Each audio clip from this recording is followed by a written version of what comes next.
It is back to school and back to being your kid's Uber driver during these busy weeknights. The drive-thru is oh so tempting, but with a little planning, dinner can be easy and healthy to make at home. Here with a delicious recipe in our Kitchen Saver kitchen is nutritionist Wendy Wesley. So welcome back. Yeah, happy to be back, thanks. This is such a busy time of year. We're trying to get back into the swing of things, and I know those drive-thrus, they could be tempting. So what advice do you have for moms who, want to feed their kids nutritious meals? Well, doing a little bit of Sunday prep. Okay. And when I say a little bit, I mean a little bit, okay? I don't mean laying out 7 Tupperware Okay, because when bowls. I see prep, I see the Instagrams, and that kind of gives me anxiety, so I can't do that. I'm not a monster. Right, okay. So I recommend that you buy 1 or 2 rotisserie chickens on Sunday. That's a good idea. Because here's the idea, a cooked protein gets eaten, a raw or frozen protein does not. Oh, that's true. Maybe this is, you make a couple of meatloafs or a big batch of meatballs, and you shove them in the fridge, and they're ready to go. I'm a big fan of cooking potatoes in advance, whole baked potatoes. You shove them in the fridge. You cook a pan of quinoa or rice or pasta, shove it in the fridge. Interesting. And so the idea is that when you have components of meals that are cooked and ready to reheat, you assemble these into meals and you're ready to go. It's so tempting to do Uber Eats or DoorDash, but if you have some cooked components in the fridge, guess what? You're going to eat at home. Yeah, I love that. And you mentioned potatoes. Does that work with sweet potatoes too? Sweet potatoes, big brown potatoes, red potatoes, white potatoes, yellow potatoes, purple fingerling, all of them. And here's the thing, eating a wide variety of potatoes and all different fruits and vegetables, all the different colors, is the healthiest way to keep a very, very vibrant gut microbiome. Okay, that's good to know. Okay, so you brought a meal that we're gonna cook today, Yeah, this is cheeseburger bowls. Oh, I love it. Yeah, sometimes you gotta do some marketing in the kitchen to sell, especially with the kids. I get vegetables, and also to sell beans. So we start with some shredded romaine lettuce in the base of the bowl, and then we top with some tomatoes. These are quartered cherry tomatoes. And we're going to arrange this so it looks nice. Now, this is cooked ground beef. What do you got in there? Okay. But it's also black beans. Okay, let's see the. Okay, so you mix it together because you know what, my kids, and they're older now, they still don't like beans, and I'm like, how could you not like beans? But maybe if I mixed them in some ground meat, that would work. My goal in life is to increase bean consumption of Americans, and I'm always trying to figure out how do we bulk something that's familiar. And what's familiar to a lot of people is ground beef, but what might not be familiar is black beans. So we just mix the black beans in, and plus if you wanted to make this a vegetarian bowl, we do it without beef and we just do it with beans. Right, perfect. And so it's a cheeseburger bowl. We throw some cheese on. This is shredded Swiss and pepper jack. And I'll tell you why, because it's what I had in the house. Sometimes you just use what you have. Exactly. Sometimes you just run what you brung, and if you drive what you have.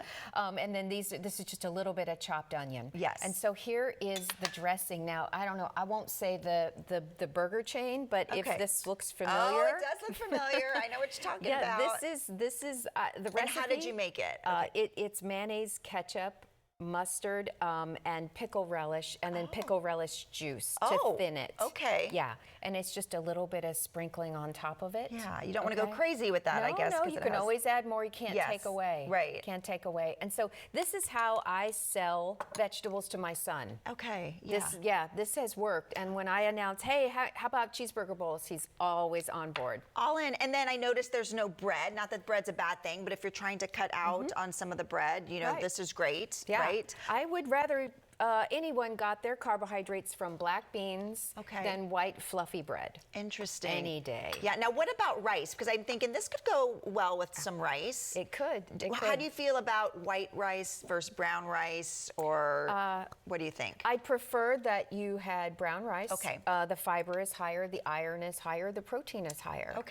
So when you can, kind of swap that white for brown. And one of my favorite techniques is you take white rice and quinoa and you cook them in the same pan It's called my 50-50 rice quinoa method, and it's a way to sell quinoa to people that won't eat quinoa. Okay, perfect. And I want to mention one more tip that you have for busy moms out there. This helps make the food last longer. Right. Okay. Now, this is what I call a vegetable humidor. Okay. Now, what it is an empty salad container. Yeah, we all have these, right? Yeah. Okay. We ate the salad, and so right inside here is a wet paper towel. If I could get it open. Yeah. Here. This is just a wet paper towel. Yeah. Okay. And so I'm going to store this cut onion.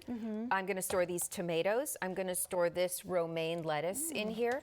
And I close the lid and I put it in the fridge and I put it at eye level in my refrigerator. So Okay. every time I open my refrigerator, my vegetables are standing there with their hands on their hips saying, "You bought me, so you would eat me." Right. And so That's a great tip. So actually, condiments go in the drawers of death, which are the vegetable drawers. Okay. And the vegetables go at eye level because every time you open the fridge, you're confronted with these gorgeous green and red and colorful vegetables that you bought. You spent a lot of money to get them in your belly. Yeah. Not to throw them in the trash. Yeah, well, let's talk about vegetables for a minute. And if you have a child who's really just, not wanting to eat vegetables, what tips do you have?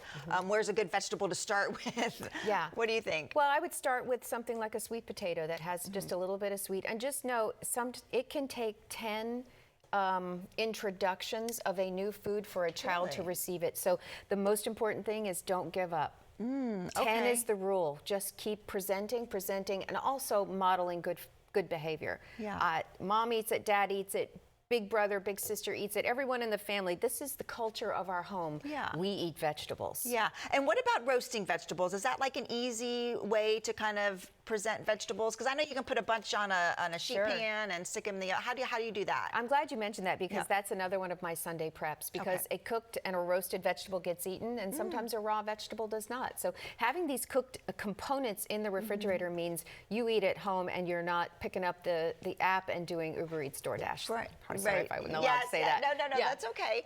And then like the roasted vegetables, how long would they last in the refrigerator? I get a good 3 or 4 days out of them. Yeah, and then they also become components of Mediterranean bowls. They become components of taco bowls. Yeah.